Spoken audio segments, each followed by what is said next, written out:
Since I was a kid, I've always been the shadow in the family. They called Liam the golden child. Me? I was just a name they muttered after dinner when someone needed to do the dishes. My name's Ethan. I'm the eldest son in a middle-class family from the suburbs of Ohio. Mom's a grade school teacher, Dad's an engineer. To outsiders, we looked like the perfect family. But inside that three-bedroom house, only one child was treated like a person. The other one was just a breathing ghost. Liam is 3 years younger than me, but it was never older brother talks, younger brother listens. From the moment he learned to walk, my mother treated him like a treasure. Every meal had to include his favorite food. His clothes were washed separately. Homework? I did it for him. Mistakes? I took the blame. He's still young. You have to give in to him, my mom said on repeat throughout my entire childhood. Once, I asked for new glasses because the old pair broke. Mom said, "Wait until your birthday. We need that money to buy Liam a new bike." I didn't resent her. Back then, I thought maybe I just wasn't cute enough or smart enough. Maybe I just didn't deserve love. I used to be quiet, introverted. Every time I got home, I'd lock myself in my room and bury my head in books until midnight. Liam was the opposite, loud, impulsive, and somehow able to make the entire household revolve around him. If he was mad, everyone stayed silent.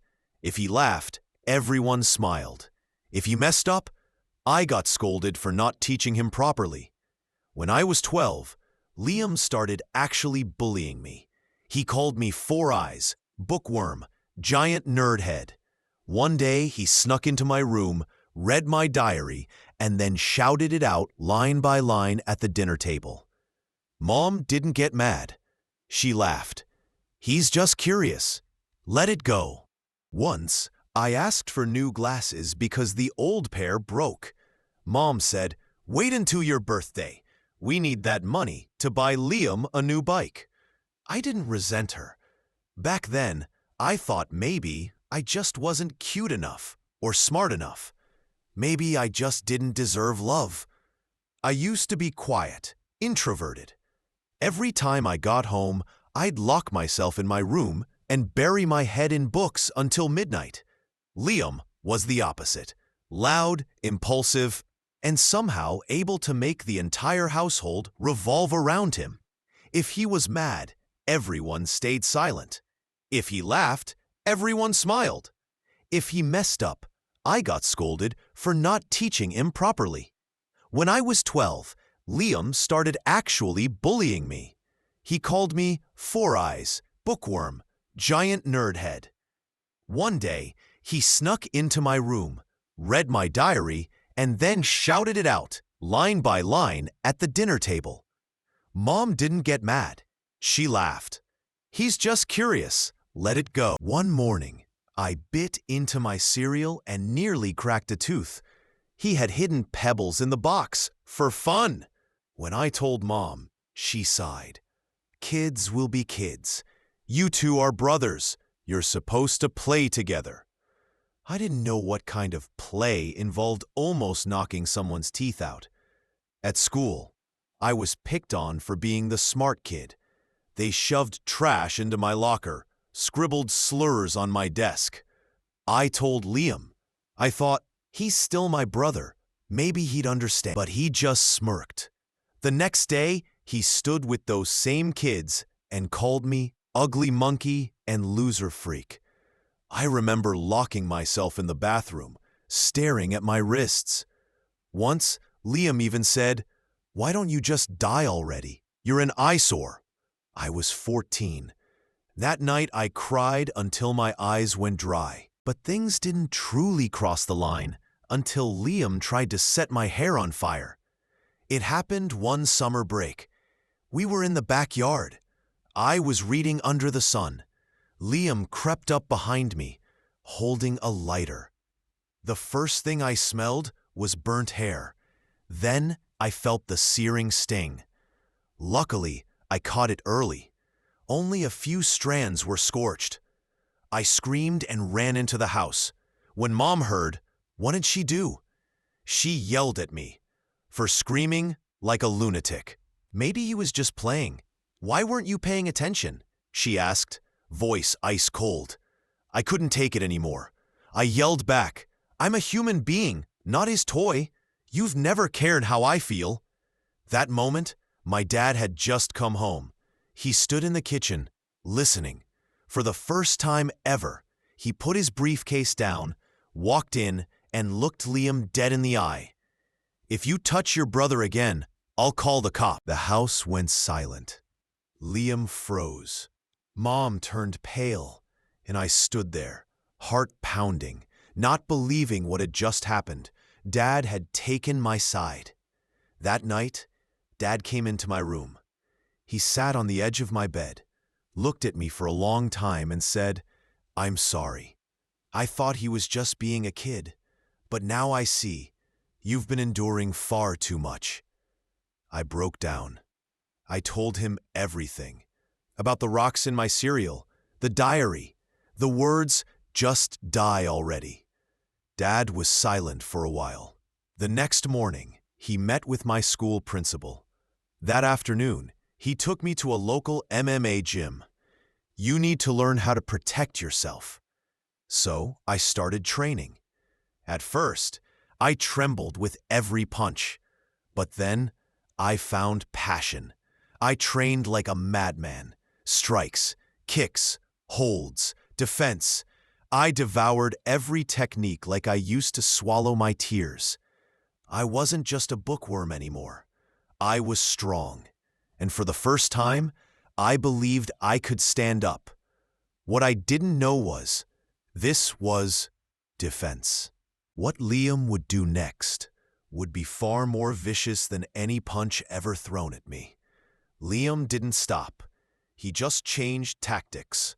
After the punch I gave him that day, the first one I'd ever thrown in my life, he stopped messing with me out in the open. But instead of hitting me, he started poisoning everything quietly. Not with drugs or knives, but by poking holes in every piece of stability I built, every ounce of trust I'd earned. He started subtly ignoring me in the house. If Mom asked, who finished all the cake, Liam would glance at me and say, probably someone who likes sneaking food at midnight. Wasn't me. If I objected, Mom would scowl. Why do you always blame your brother? Liam wasn't the loud-mouthed brat anymore. He learned how to stab people with soft words that sounded believable. He learned manipulation, and he started with my mother. Every time a chore needed both of us, he'd find a way to vanish. And when I brought it up, Mom would lecture, if you can't be kind to your own brother, how will you ever raise a family? That line, raise a family, burned in my chest. They kept saying I didn't know how to love, but who in that house had loved more than I had? When it came time to apply for college, I worked all summer at a grocery store, stocking shelves, carrying boxes, scrubbing bathrooms. Just to save up for a new laptop, I didn't ask my parents. I knew all their money was going toward Liam's expensive sports camp. One night, I came home after a long shift. I opened my drawer, and the money I'd hidden was gone. I knew immediately who took it, and I knew he'd deny it. I stormed into Liam's room. He was getting dressed to go out with his friends. I asked directly, "Did you take my money?" He looked at me with that smug half-smile. "What money?" "Oh, you mean the crumpled old 20s under your drawer?" I was shaking with rage. "Give it back." "Or what?" Liam stepped closer, eyes daring me. "Call Mom and Dad? Hit me again?" "That last time was just luck." I didn't wait. My fist clenched, and the second punch of my life landed hard, square on his face. He fell back, nose starting to bleed. I didn't say a word. I reached into his pocket, pulled out my money, and tossed him back onto the floor. Liam screamed, his voice echoing through the house. Mom rushed upstairs like someone had been murdered. When she saw the blood on his nose, she shrieked, "Ethan, are you out of your mind?" Liam cried, fake tears, full of drama. "I just asked to borrow some money, and he hit me." Mom didn't ask questions. She turned on me, furious. But this time, Dad heard. He came up the stairs, eyes tired, but sharp as steel. "Enough," he said. "Explain." I told them everything. Liam cut me off, tried to twist the story. But this time, Dad wasn't buying it. He looked at Liam, then shook his head slowly. "You should feel lucky you only got punched. Anyone else who steals money ends up at the police station." Liam exploded. "Everyone always takes his side. Why does everyone hate me?" Then he ran to his room and slammed the door, like a 5-year-old. From that day forward, Liam never confronted me directly, but he never apologized either. And my mother, who had never once stood up for me, still insisted that brothers fight sometimes. That's normal. I stopped expecting love from her, from him. All I wanted now was to get out of that house. I got a full scholarship to a top university in New York. On the day I left, my father hugged me tightly. "You've done well, Ethan," he whispered. "Don't let anyone make you feel like you're not enough." Mom, on the other hand, just said, "Call us once you're up there. Don't bring shame to the family." And Liam? He said nothing, just leaned against the doorway, arms crossed, eyes blank. But I knew, deep inside, he was bitter. Bitter because I got to leave, and he was stuck in that house with all the lies he'd built. I left that place with a suitcase packed full, not of clothes, but of wounds. I didn't know what the future held, but I knew one thing for certain. I would never let myself be treated like trash again. What I didn't know was, Liam was far from done with me. College was the first time I ever felt free. No one called me uptight. No one read my diary. No more cold stares from Mom. No more sneers from Liam. I lived in a tiny dorm near the med school. Every morning, I woke early to study. Every night, I worked part-time at the campus library just to cover living expenses. Even though I had a full scholarship, I wanted to be completely different. And then I met Ava. We met at a small student party. She wore a simple black dress, golden hair, light gray eyes, and a smile that made the whole room slow down. I was standing in a corner with a can of soda, just another awkward nerd trying not to be seen. She walked up to me and asked, "Why do you look at that ceiling light like you're writing a thesis about it?" I laughed, and from that moment on, I stopped being the invisible boy. Ava was unlike anyone I'd ever met. Gentle, but sharp. She noticed the little things. After a few weeks of dating, I took her out for my favorite pizza and nervously confessed, "I never thought I could love someone this deeply." She held my hand and whispered, "That's because no one's ever really seen you before." In our final year, Ava got pregnant. We were shocked, but not panicked. Ava came from a traditional family. In her world, having a child before marriage was unthinkable. I sat next to her one cold spring night, holding her hand, and asked, "Do you want to marry me?" She nodded. We got married right after graduation.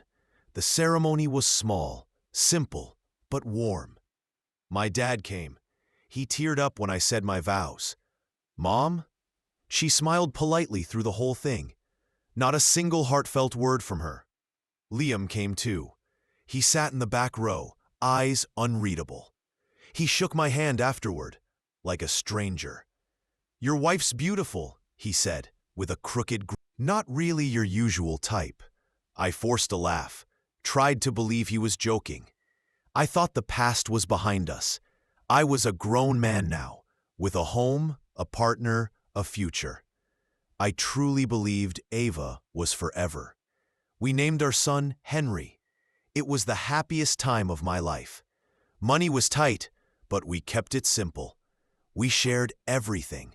I never looked at another woman. Ava was my whole world. But slowly, I began to notice little things. She started taking weekend business trips, more than usual. One day, I smelled unfamiliar cologne on her coat, not mine. When I asked, she said it was the hotel's laundry detergent. I didn't press her. I trusted Ava. Until one day, I saw a message on her phone. Last night still felt like the first. It felt like someone punched me in the chest. My hands trembled as I scrolled. One message after another. Piece by piece, the truth unfolded. Ava had cheated. Once with an old coworker, another time with an ex-boyfriend, both during business trips. I shattered inside. But still, I forgave her. I didn't want Henry to grow up in a broken home.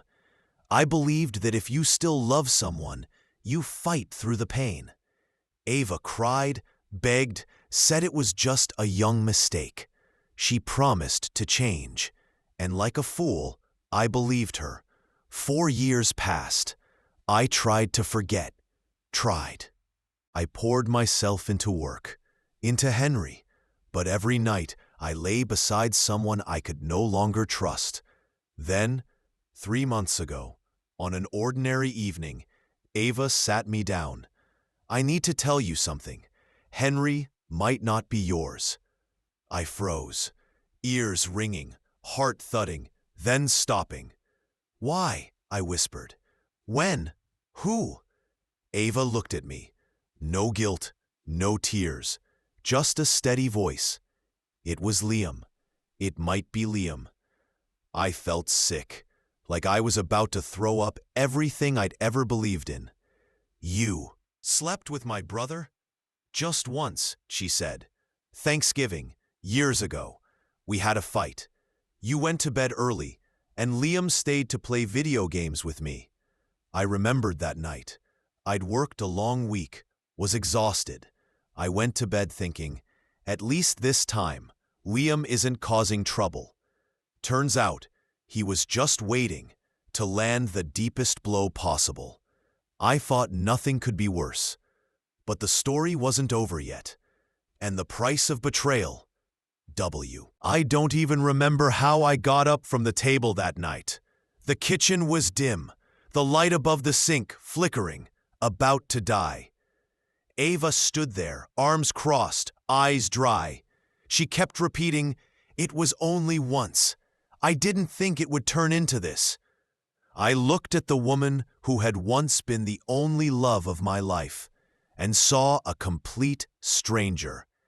She had cheated on me with my own brother, then kept that secret for years while I held her every night, while I read bedtime stories to our son, while I thought we were a family. And if Henry was mine, were you ever going to tell me? I asked, my voice breaking. Ava shrugged. I wasn't sure if he was Liam's, but you're the more stable one, so I chose you. That sentence stabbed me. I wasn't chosen for love. I was chosen for stability. Because I had a steady job, a house, a quiet nature. And Liam? He was just a wild thrill, a gamble that I now had to pay for. And now?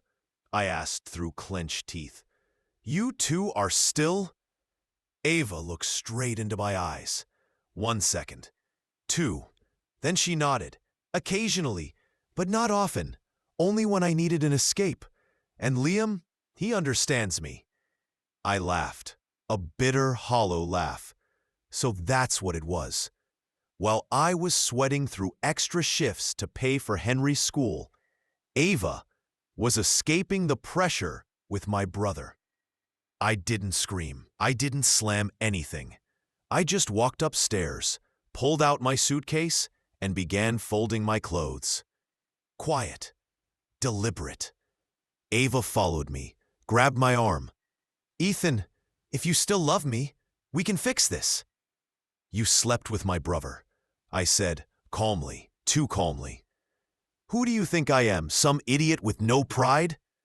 I made a mistake. You know everyone makes mistakes. You forgave me once. Why not again?" I turned to look at her, this woman who had once been my entire world, now standing there, justifying betrayal she had repeated.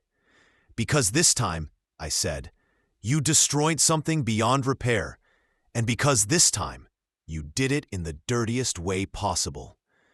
I zipped the suitcase, walked toward the door. Ava sobbed behind me. "What about Henry? He needs his dad." I stopped. Henry. His curly hair, that giggly laugh, eyes that looked so much like mine. But I couldn't be sure anymore. "Not after this." "You don't know he isn't yours," Ava added. "We haven't done a test." "Then let's do one," I said, and slammed the door behind me. That night, I slept in a cheap motel on the side of the road. No food, no lights, just me sitting in the dark, trying to breathe. Every image spun through my mind. Liam and Ava laughing. Liam playing airplane with Henry. Mom hugging Liam and calling him the thoughtful one. It crushed me, bit by bit. The next morning, I went straight to my parents' house. Dad was in his recliner reading the paper. Mom was making breakfast. I sat down at the table and said quietly, "I need to talk, and I need it to be serious." They looked at me, surprised by my tone. I looked at Mom first. "I know you've always favored Liam, but today I need you to stay silent." Then I turned to Dad and told him everything. That Ava had cheated with Liam.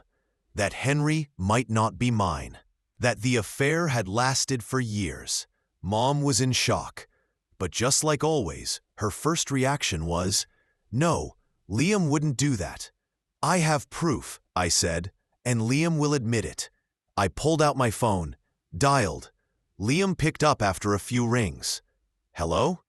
"Liam, I'm sitting here with Mom and Dad. They need to hear the truth. Did you sleep with my wife?" Silence. One beat. Two. Then he gave a dry chuckle. "She told you, huh?" Mom gasped. Dad's face turned red. His jaw clenched. "I'll put it this way," Liam continued. "If you couldn't keep her, whose fault is that?" I put the phone on speaker. Dad stood up, furious. "Liam, how could you do that to your own brother?" "We love each other," Liam replied, his voice now desperate. "He never understood her like I do, and if the kid's mine, then I have a right." I didn't say another word. I just looked at Dad. "Now do you understand why I can't live with this?" He nodded, and for the first time ever, I saw pain, anger, and shame in his eyes. Shame for having raised a son like Liam. "Liam," Dad said into the phone, "from today on, you're no longer my son." I ended the call, and the first thing I felt wasn't relief, it was emptiness. I had lost everything. My wife, my family, maybe even the child I raised for 4 years, and I didn't know. I returned to the apartment the next day, but not to forgive. I came back to pack up and bring it all to an end. Ava opened the door. Her face lit up, relieved, afraid. She thought I'd come back because I still loved her. Instead, I handed her 2 documents. One was a divorce petition. The other, an official request for a DNA test. She froze, trembling. "You're really going through with this?" I looked her straight in the eyes. "I don't even know if I'm Henry's father, and if I'm not, then at the very least, I won't spend another day living inside a lie." Ava nodded. Tears welled in her eyes, but she didn't argue. Maybe, finally, she understood that something inside me had already died. 2 weeks later, the results came. I've read hundreds of pages in my life, essays, contracts, books, but no sentence ever stopped my heart like this one. Conclusion: no biological relationship. The paper fell from my hand, landing gently on the table like a silent verdict. Henry, the boy I had rocked to sleep, carried on my back through parks, promised to protect with everything I had, was not mine. Everything shattered. Ava came by that afternoon, Henry asleep on her shoulder. She cried. She begged.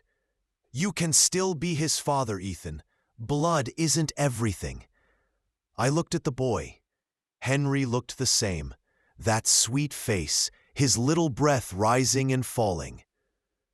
Tiny hands clinging to her shoulder. But something inside me had turned cold. I shook my head. It's not that I don't love him, but every time I see him now, I see my brother. I see betrayal, and I can't live with that every day.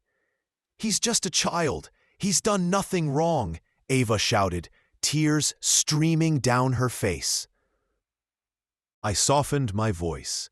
"Exactly, which is why he deserves a father who loves him completely, not one torn in half every night." I signed the divorce papers. Ava cried. I didn't. I had no tears left. What followed was a blur of paperwork, lawyers, asset division, custody debates.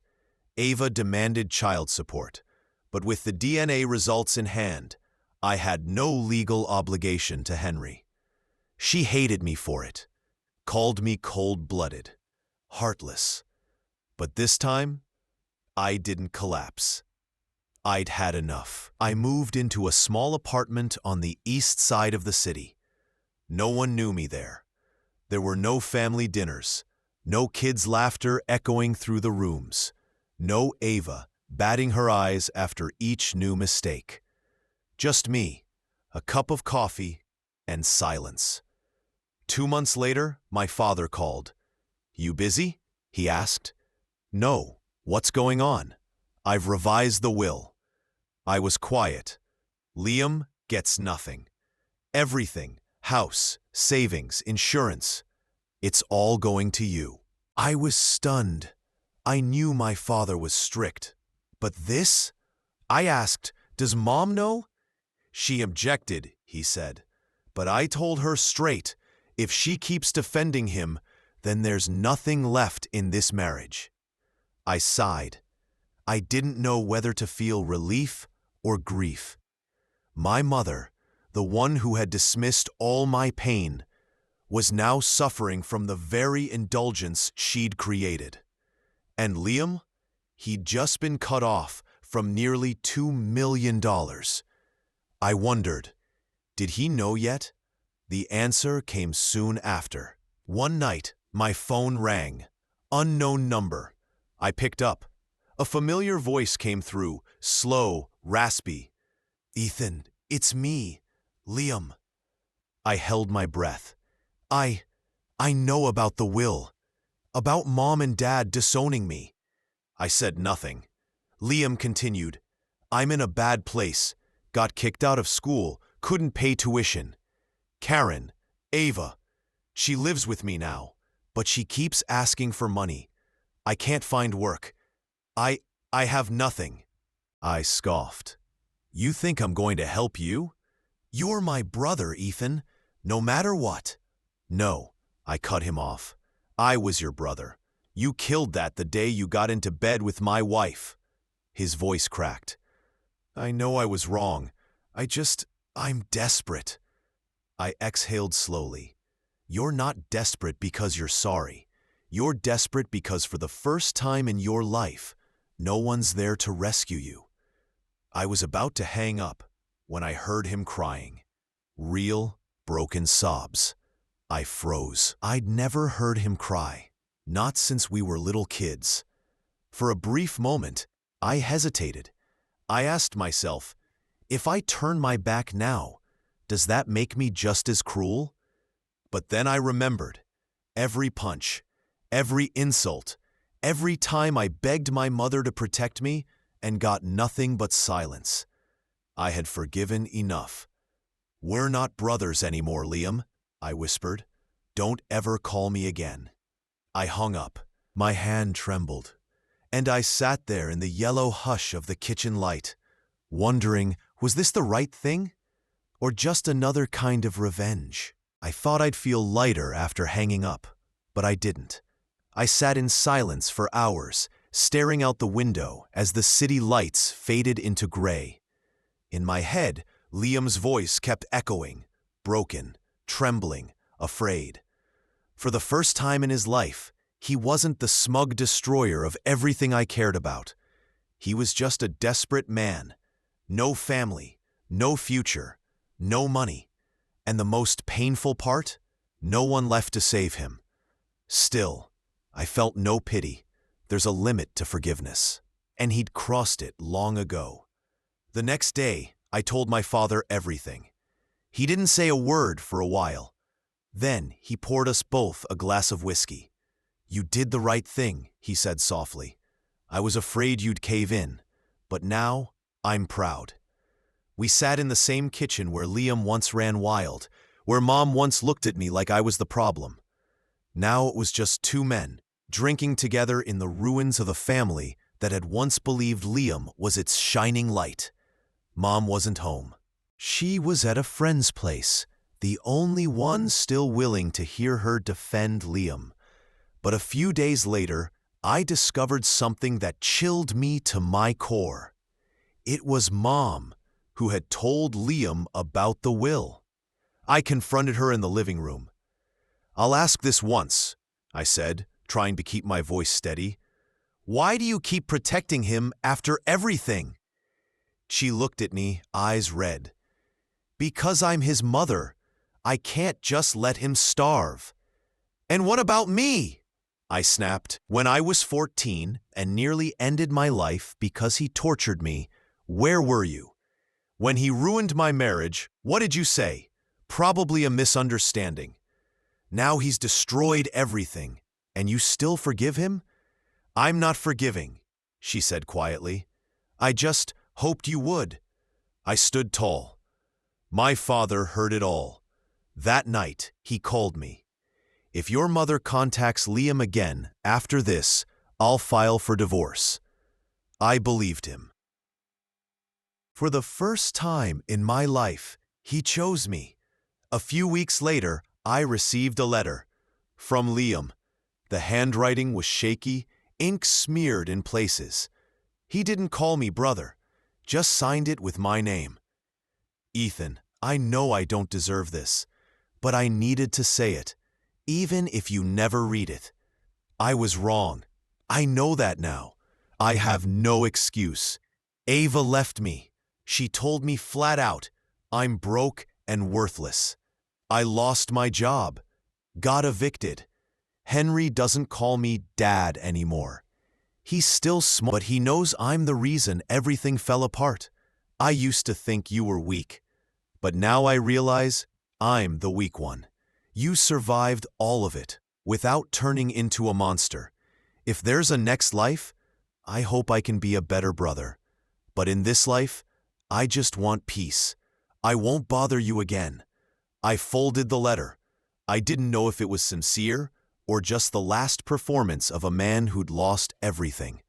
But at least, this time, he didn't ask for money, only to disappear. I placed the letter in a drawer. Didn't respond.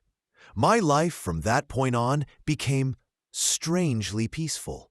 No one broke the silence. Each morning, I sipped coffee by the window, read old books, worked, came home, alone. I wasn't ready to love again. The place where love once lived felt like a ghost town. But I went to therapy. I started learning how to forgive, not Liam, but myself, for letting things spiral so far before I fought back. As for Henry, Ava still texted once a month, asking if I'd visit. I always replied politely, "Not yet." I didn't want him growing up in chaos, unsure of who his father truly was.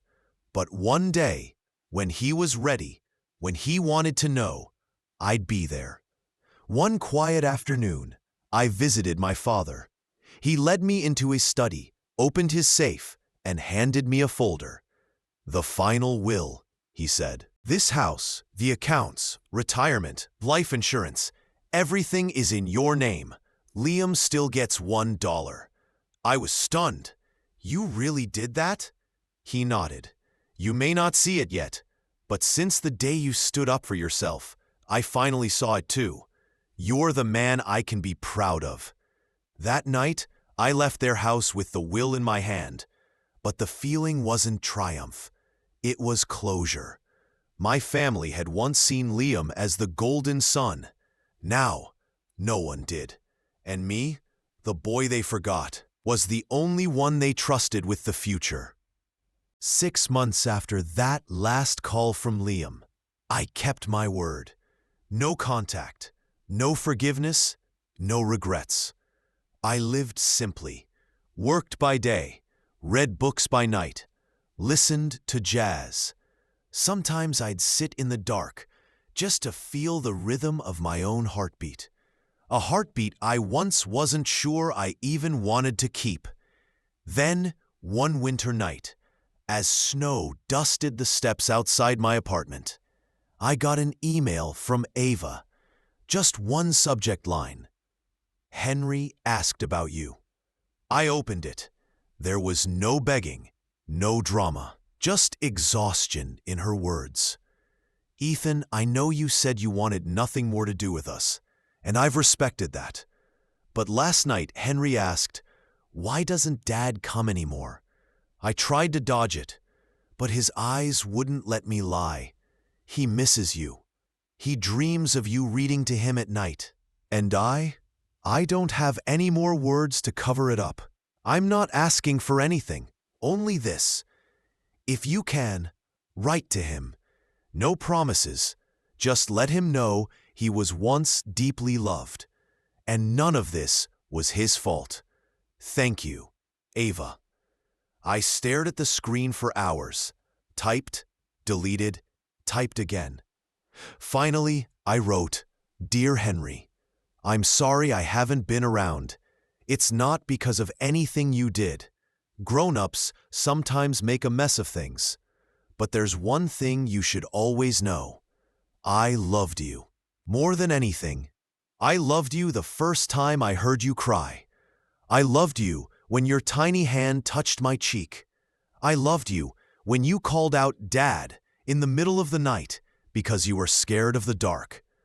That love, it didn't vanish. I may not be beside you every day now, but if one day you want to hear my side of the story, know that I'll always be ready to tell it. With all my heart, Dad." I hit send. Ava replied a few days later. She didn't say much, but she attached a photo. Henry, holding my letter in his hands, not smiling, but his eyes lit up. It was taken the moment he looked up from the page, lips slightly pursed, eyes wide, as if he had more questions to ask. I didn't cry, but my chest felt like it was carrying a boulder, not from regret, but because I finally understood.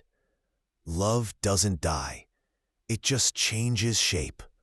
As for Liam, news about him came occasionally through distant relatives. I never asked, but sometimes the updates found me anyway. He was living in a small town in southern Kentucky, working at a local garage, renting a one-bedroom apartment. Ava and Henry no longer lived with him. No one said why, but I suspected that letter he sent, it might have been sincere. But change? That's a different matter. One afternoon, I visited my father. He was out on the golf course, healthy, relaxed in a way I hadn't seen before. During a break, he turned to me and asked, "Do you think you've won?" I chuckled. No one wins in something like this, Dad. You just survive. He nodded. And that, my son, is more than enough for most people. That evening, I drove past our old house, the place where my childhood was buried, but also where I learned that my worth didn't need anyone's permission. I parked outside, looked at the familiar windows. New people lived there now. The kitchen light was still on, just like when Mom used to cook, and Liam tore through the place like a storm. I didn't knock. I didn't get out. I just sat for a few quiet minutes, then turned the car around and left. I didn't belong there anymore. 3 years later, I opened a small MMA studio, mostly for teenagers who'd been bullied, like I was. I didn't teach them to win fights. I taught them how to stand, the way I once had to learn, punch by painful punch. One afternoon, a boy about 11 walked in, curly hair, and a face that stopped my breath. I walked over, heart pounding. "What's your name?" I asked, softly. He looked up. "Henry," he said. "My name's Henry." I didn't say another word, didn't ask who brought him, but deep down, I knew.